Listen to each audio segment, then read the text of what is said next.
Thank you very much. Very much appreciated.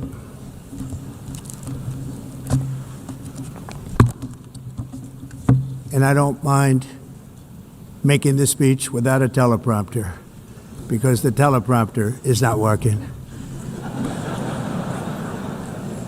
I feel very happy to be up here with you nevertheless, and that way you speak more from the heart. I can only say that whoever's operating this teleprompter is in big trouble.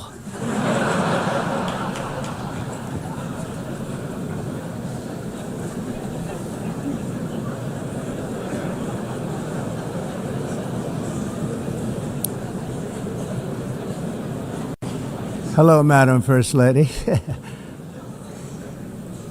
Thank you very much for being here. And Madam President, Mr. Secretary General, First Lady of the United States, distinguished delegates, ambassadors, and world leaders. 6 years have passed since I last stood in this grand hall and addressed a world that was prosperous and at peace in my first term. Since that day, the guns of war have shattered the peace I forged on 2 continents. An era of calm and stability gave way to one of the great crises of our time. And here in the United States, 4 years of weakness, lawlessness, and radicalism under the last administration delivered our nation into a repeated set of disasters. 1 year ago, our country was in deep trouble, but today, just 8 months into my administration, we are the hottest country anywhere in the world, and there is no other country even close.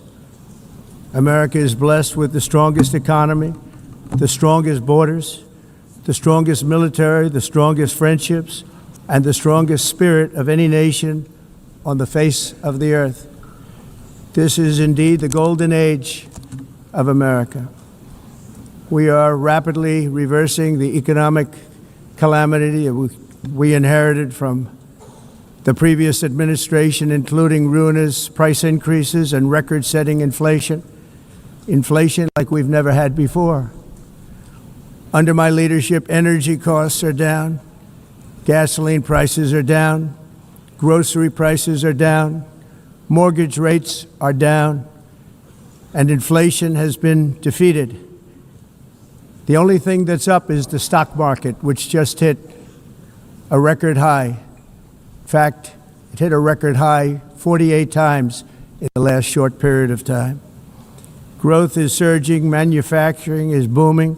The stock market, as I said, is doing better than it's ever done, and all of you in this room benefit by that. Almost everybody. And importantly, workers' wages are rising at the fastest pace in more than 60 years. And that's what it's all about, isn't it?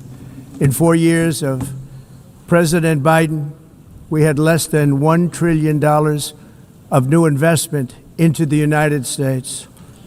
In just 8 months since I took office, we have secured commitments and money already paid for $17 trillion. Think of it, 4 years, less than $1 trillion, 8 months, much more than $17 trillion is being invested in the United States, and it's now pouring in from all parts of the world.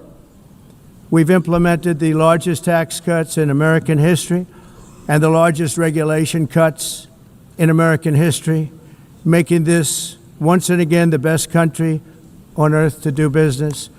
And many of the people in this room are investing in America, and it's turned out to be an awfully good investment during this 8-month period. In my first term, I built the greatest economy in the history of the world. We had the best economy ever, history of the world. And I'm doing the same thing again, but this time it's actually much bigger and even better. The numbers far surpass my record-setting first term. On our southern border, we have successfully repelled a colossal invasion, and for the last 4 months, and that's 4 months in a row, the number of illegal aliens admitted and entering our country has been 0. Hard to believe. Because if you look back just a year ago, it was millions and millions of people pouring in from all over the world, from prisons, from mental institutions, drug dealers. All over the world they came. They just poured into our country with the ridiculous open border policy of the Biden administration. Our message is very simple. If you come illegally into the United States, you're going to jail, or you're going back to where you came from, or perhaps even further than that. You know what that means.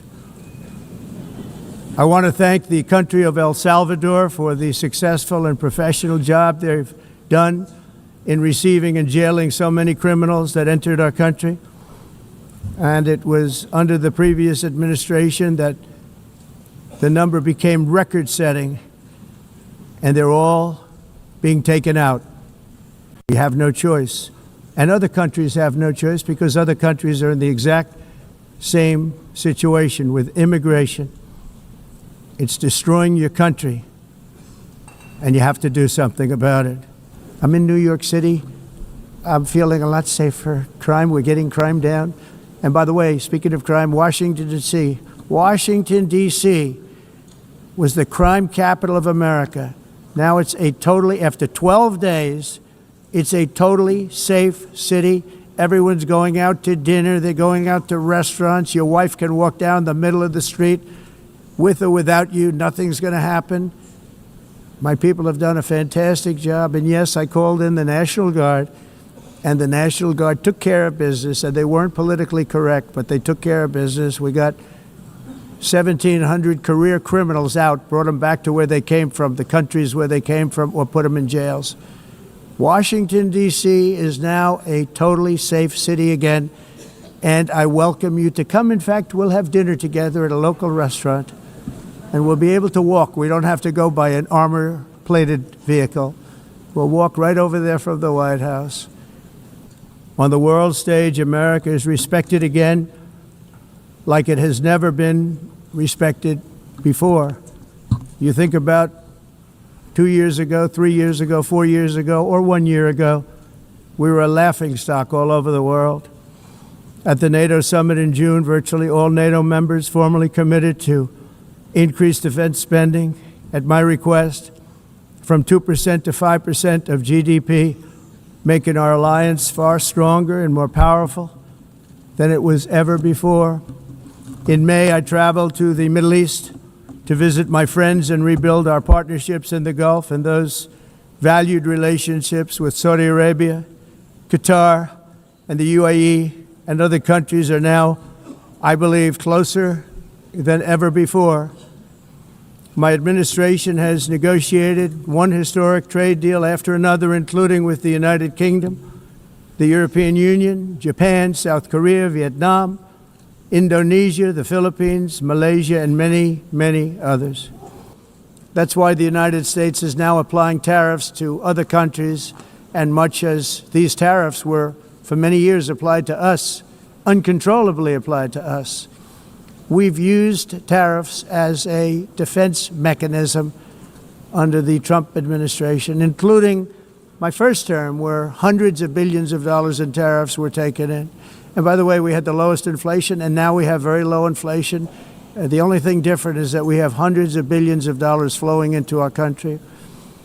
But this is how we will ensure that the system works for everyone and is sustainable into the future.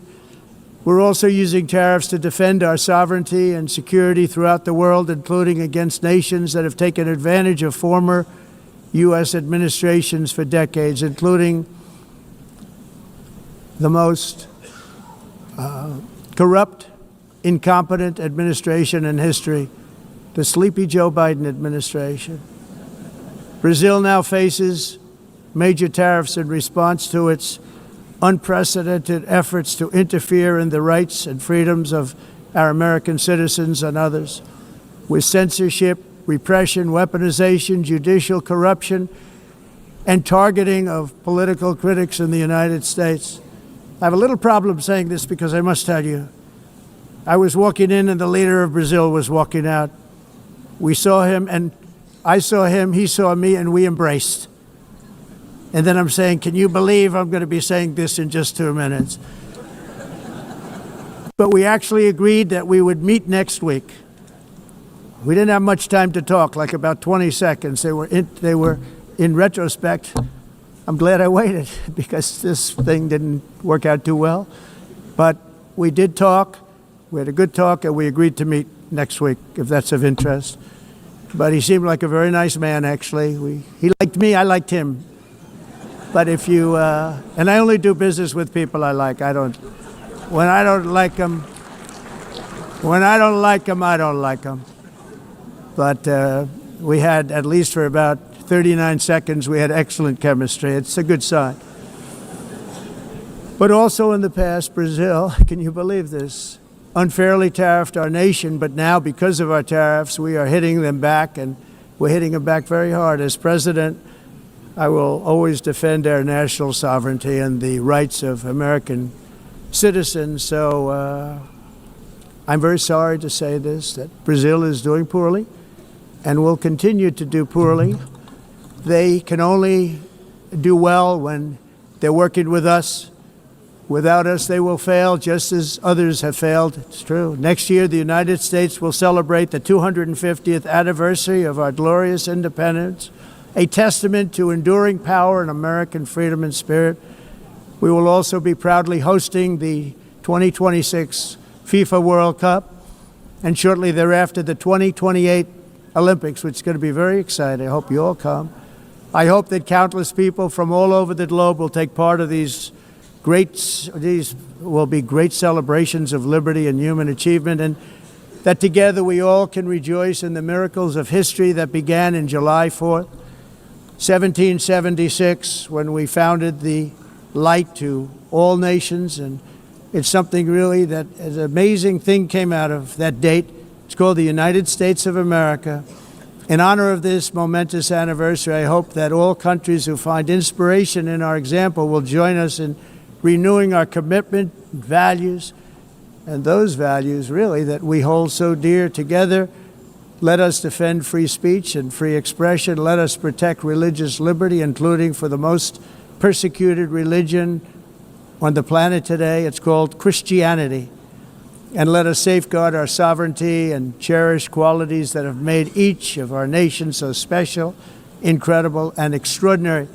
In closing, I just want to repeat that immigration and the high cost of so-called green renewable energy is destroying a large part of the free world and a large part of our planet.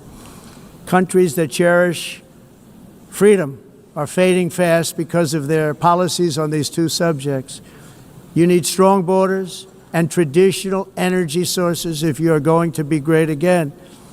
Whether you have come from north or south, east or west, near or far, every leader in this beautiful hall today represents a rich culture, a noble history, and a proud heritage that makes each nation majestic and unique, unlike anything else in human history or any other place on the face of the earth.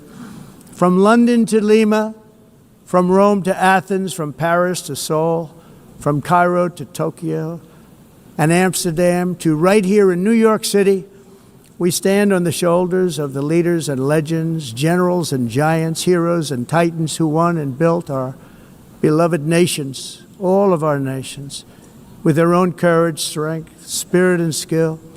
Our ancestors climbed mountains, conquered oceans, crossed deserts, and trekked over wide open plains. They charged into thunderous battles, plunged into grave dangers, and they were soldiers and farmers and workers and warriors and explorers and patriots. They built towns into cities, tribes into kingdoms, ideas into industries, and small islands into mighty empires.